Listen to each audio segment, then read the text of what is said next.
हैं चिट्ठी तमाम देशों को कि नहीं ये तो बैड एलिमेंट्स थे, फ्रिंज एलिमेंट्स हैं, ये तो असामाजिक तत्व थे। अरे भाजी, भारतीय जनता पार्टी का राष्ट्रीय प्रवक्ता असामाजिक तत्व, इसका मतलब पार्टी असामाजिक तत्वों की है क्या? ये कैसा शब्द आपने प्रयोग कर लिया साहब? ये शब्द कहीं आपको इस्तेमाल करने थे? अच्छा, अरे आप डिक्शनरी हमसे ले लेते, हम डिक्शनरी से वर्ड निकाल कर आपको देते। इतनी डिक्शनरियां मार्केट में हैं, ये कौन सा वर्ड आपने लाया? अपनी पार्टी को खुद कटघरे में खड़ा कर दिया। अच्छा, इस पर तो फॉरेन पॉलिसी में जो आपने सवाल किया था, सरकार बिल्कुल फेल अब हो रही है। फ्रिंज एलिमेंट पर हम आएंगे। एक सवाल इसमें और है, जिस तरह से 10 दिन हो गए, 10 दिन से पहले दिन से ही जो देश के मुस्लिम हैं, जो देश के हिंदू भाई जो सेकुलरिज्म में विश्वास रखते हैं, वो सड़क पर उतरे हैं। उन्होंने मांग भी की है कार्रवाई की, नुपुर शर्मा के खिलाफ बोले भी हैं। सरकार ने या भारतीय जनता पार्टी ने कोई कार्रवाई नहीं की। क्या ऐसी वजह आई जो विदेश वाले अगर बोलेंगे तभी कार्रवाई होगी? यानी अगर ये काम पहले होता तो क्या मुस्लिमों का दिल नहीं जीता जा सकता था? आप देखिए, एक बात, आपने बहुत सारे हिंदू भाई जो सेकुलर हैं ये शब्द इस्तेमाल किया सवाल में, आपने कहा ना। मैं आज एक बात कैमरे पर कर रहा हूँ फिर, और अक्सर मैं कहता हूँ, बहुत सारे हिंदू भाई नहीं, सारे हिंदू भाई, अब नई बात मैं कह रहा हूँ, भारत का हिंदू, जिसको आप हिंदू समूह कहते हैं, CST OBC जो भी आप संवैधानिक टर्म्स यूज करते हैं, लेकिन पूरे होल की बात कर रहा हूँ। भारत के जो लोग भी नॉन मुस्लिम्स हैं, जिनको आप हिंदू कहते हैं, वो बाय बर्थ सेकुलर हैं, बाय नेचर सेकुलर हैं। उनका जो अंदाज है जीने का, सब भाई, मतलब मैं कहता हूँ दुनिया में इतना नरम, इतना लिबरल आदमी आपको दूसरे दुनिया में नहीं मिलेगा। ये नई बात आप सुन रहे हैं हमसे, मैं इसलिए कह रहा हूँ, मुस्लिम भाई अगर सुनेंगे तो उनके लिए मैं बता दूँ कि हम लोगों के गांव में जब मस्जिद में हम नमाज़ पढ़ने जाते थे, तो हिंदू भाई और हिंदू हमारी माएँ और बहनें अपने बच्चों को गोद में लेकर, बोतल में पानी लेकर, गिलास में पानी लेकर मस्जिद के सामने खड़े होते थे। एक दो नहीं, सैकड़ों, और एक दिन नहीं, रोजाना। क्या आस्था साहब, वो कौम जो हमारी फूंक से ये उसका विश्वास हो कि हम ठीक हो जाएंगे, वो छुरा तलवार लेकर चल रहा है। तो दो बातें, एक तो हमारे किरदार में भी कुछ कमी आई है, हमारा भी जुबान कुछ बदल गया है, हमारा भी अंदाज कुछ चेंज हुआ है। हमको इस पर भी गौर करने की ज़रूरत है। ये मैं तो मुसलमानों से कह रहा हूँ और हिंदू भाइयों से कह रहा हूँ, आपकी जो पहचान है उस पहचान को आप ख़त्म ना करो। आपकी ये पहचान नहीं है।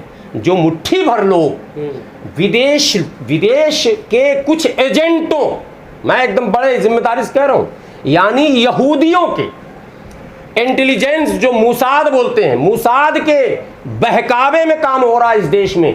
भारत का अतीत उलट कर देखिए तो लोग आज गलत इतिहास बना रहे हैं। सारा इतिहास उलट का पुलट है। शिवाजी की सेना में सारे मुस्लिम भरे हैं और महाराणा प्रताप के सेनापति मुस्लिम। पृथ्वीराज चौहान पर अब फिल्म बना रहे हैं वो मैंगो खाने वाले। उनसे पूछे कि पृथ्वीराज चौहान इस्लाम और हिंदुत्व के बीच लड़ाई लड़े थे क्या? ये क्या खेल खेल रहे हैं आप साहब? और औरंगजेब को जो आप विलेन नंबर 1 दिखा रहे हो, तो औरंगजेब की सेना में हिंदू भरा हुआ सारा राजपूत, और पूरे मुगलिया सल्तनत में राजपूत का एकदम समायोजन है, भरा हुआ है। और इससे एक कदम आगे बोलूं तो इनकी रोटी बेटी का भी इनका रिश्ता, शादी ब्याह भी, एक नहीं सब का। तो साहब कहाँ से इस्लाम और हिंदुत्व का आपने लड़ाई बना दिया? ये तो है ही नहीं। ये तो आपका राजपाट का मामला है, बात समझिए। और आपके राजपाट के मामले में आम भारतीयों को क्या लेना देना? राजा लड़ता, प्रजा नहीं लड़ता। युद्ध राजा वर्सेस राजा होता था। मानसिंह जाके लड़ाना वहां हल्दी घाटी में, मानसिंह गया लड़ना। पूरे भारत के लोग तो लड़ने नहीं गए थे और जाते भी नहीं। आज भी भारत पाकिस्तान युद्ध होगा तो हम जाएंगे? अरे हमारी सेना जाती है ना। देश जब लड़ते तो सरकार वर्सेस सरकार होता। जब आप वैसी स्थिति होगी कि बस सेना मैंने शायद झेल नहीं पाएगी, तब वैसे में आम जनता, जो छोटा देश है, जो गरीब देश है, जहां आबादी छोटी है, सेना जिसकी कमज़ोर है, वो देश जो है जनता को भी बंदूक दे देती है। जैसे अभी उसने दे दिया क्या कहते हैं, रसिया से, जिसका और सरकार इसको प्रमोट कर रही है फिल्म को। अब फिल्म को सबसे पहले कश्मीर फाइल को प्रमोट किया, अंजाम देख रहे हैं आप। ठीक है। उसके बाद अब ये पृथ्वीराज चौहान को ये लोग प्रमोट कर रहे हैं। सरकार अब फिल्में प्रमोट करेंगी, नाटक और ड्रामा प्रमोट करेंगी, और ड्रामा करने वाले को प्रमोट करेंगी। वो संबित पात्रा का ड्रामा तो देखते ही होंगे आप लोग, वो टोटल डिबेट होता है कि ड्रामा होता है, बताइए। अरे तुम क्या कर रहे हो साहब? अबे डिबेट करने आए हो, कुछ मुद्दे पर बात कर लो। फिर वही मैं कह रहा हूँ, और लड़ता है ऐसे जैसे लग रहा है मियाँ बीवी की लड़ाई हो रही है। अबे डिबेट पे आए हो, हिस्टोरिकल फैक्ट्स लाइए आप। नेशनल प्रवक्ता, बड़े प्रवक्ताओं में गिनती है, इतना पक्ष रखते हुए आए हैं, हार मानते नहीं है। नहीं हार नहीं मानते तो झगड़ा मारपीट तक ले आमादा, गाली गलौज करना शुरू कर देता है नेशनल टीवी पर। अरे भाई, आप राष्ट्रीय प्रवक्ता हैं, राष्ट्रीय पार्टी के राष्ट्रीय प्रवक्ता हैं, आप सरकार के प्रवक्ता भी हैं, क्योंकि सरकार आपकी है। आप इस तरह की बात करेंगे? आप फैक्ट रखें, आपकी सरकार की योजना क्या है, आज स्कीम क्या है, गरीबों के लिए क्या काम है, देश की हित में क्या कर रहे हैं, फॉरेन पॉलिसी क्या है, आपकी आंतरिक नीति क्या है, आपकी रक्षा की तैयारी क्या है, आपकी सुरक्षा की तैयारी क्या है, देश में भाईचारा, अमन, चैन, सुकून कैसे कायम होगा, ये इस पर आपको बात करनी चाहिए। और फिर अगर हिस्टोरिकल कोई डिस्प्यूट है, हिस्टोरिकल अगर डिस्प्यूट है तो हिस्ट्री पर बहस होनी चाहिए, और हिस्ट्री पर जब बहस होगी तो किताबों का नाम आएगा। इन तमाम लोगों ने जब बात करते हैं, मंगल पांडे की बात आ रहा, मंगल पांडे तो है ही, लेकिन मतादीन भंगी पर कभी बहस होते देखा आपने? नहीं देखा ना। यह है इस देश का एजेंडा।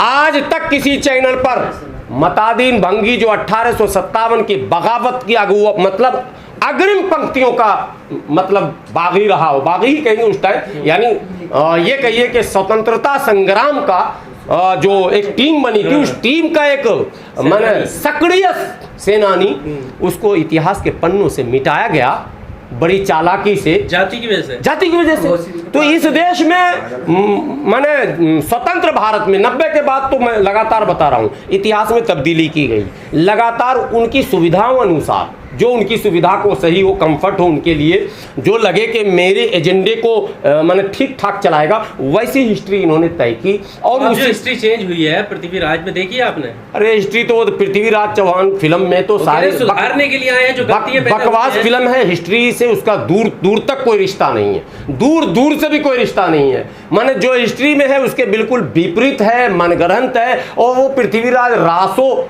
200 साल बाद, माना पृथ्वीराज के मरने के 200 साल बाद लिखी गई किताब पर आप फिल्म बना रहे हो, और वो किताब वैसी है, समझो एक कविता संग्रह टाइप का कोई लिख देता।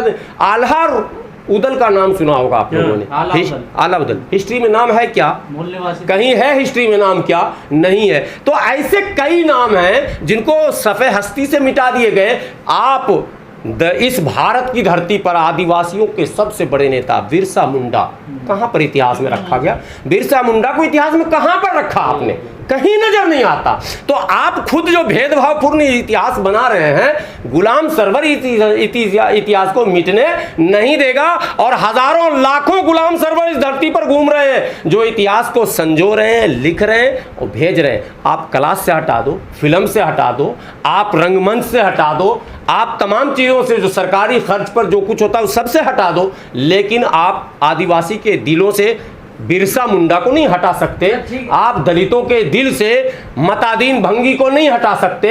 आप मुसलमानों के दिल से अशफाकुल्ला खां को नहीं हटा सकते। और वो तमाम उलमा को, जो हमारे मौलाना हुसैन अहमद मदनी से भी पहले से तमाम उलमा की एक फहरिस्त है, जिसकी खेती आज महमूद मदनी साहब भी काट रहे हैं। मेरठ से लेकर लाहौर तक चले जाइए, पेशावर तक, कहीं तमाम तहरीक है, एक तहरीक नहीं। अली बरादरान की कुर्बानी को आप नहीं मिटा सकते। आप मिटाते रहिए, मिट नहीं सकता है सच्चाई, क्योंकि भारत का एक अपना अलग अंदाज है। ये गिरोह भर जो लोग हैं, मुट्ठी भर गिरोह जो है, ये कामयाब नहीं होगी। विदेश नीति भी इनकी फेल हो रही है, देश के अंदर जो ये चलाना चाह रहे हैं ड्रामा, वो भी फेल हो रहा। और जो बात मैंने कही थी, आपने कहा था सेकुलर हिंदू भाई, इसको मैं कभी डिफाइन नहीं करता हूँ। सारे हिंदू सेकुलर हैं, मुसलमानों में भी मुट्ठी भर लोग हैं जो एजेंडे पर काम करते हैं, और हिंदुओं में भी मुट्ठी भर लोग हैं जो चाहते हैं सियासत में अगर हम मुख्य धारा में रहें, सियासत के माने मेन इस पर अगर हम रहें पॉलिटिक्स में,